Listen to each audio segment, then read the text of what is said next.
Yes, port ng Batangas City. Patawid na ako ng Katiklan Port. So akala ko dalawang sakay yung bus naming sinakyan. Wala, diretso na pala ng Katiklan. So mas hindi masyado tagtag sa biyahe kasi sa barko na. Next destination namin sasakay na dyan sa barko na yan. Ayan, so marami rin sasakay ng mga truck. Ayan, marami din naman barko, kaya maganda ang nila dito. So ayan na guys, punong-puno na yung dito, nakapilang bus.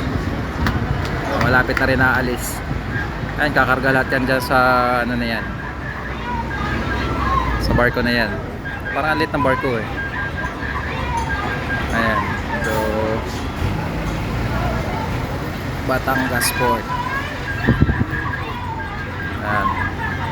So ayan yung office ng Bureau of Customs sa likod.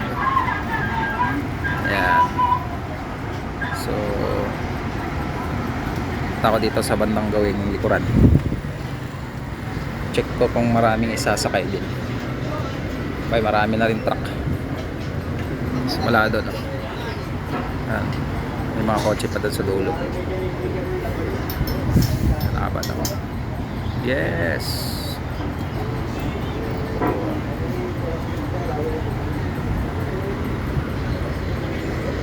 Yan, palubog na yung araw. Sabi, isa-isa na naglabasan yung mga truck. Pasakay na ng barko.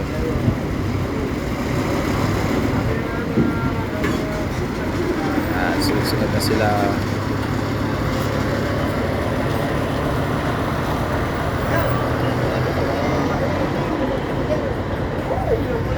Lipat naman ako sa kabila.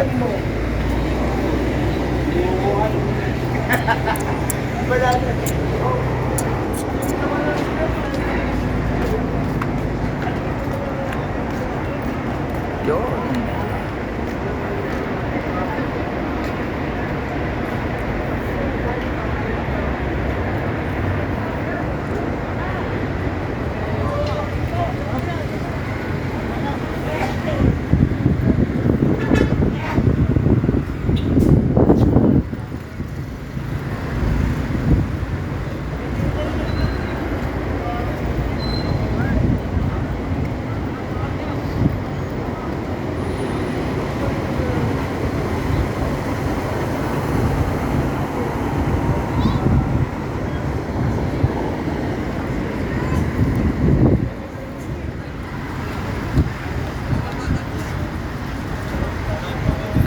Loading na.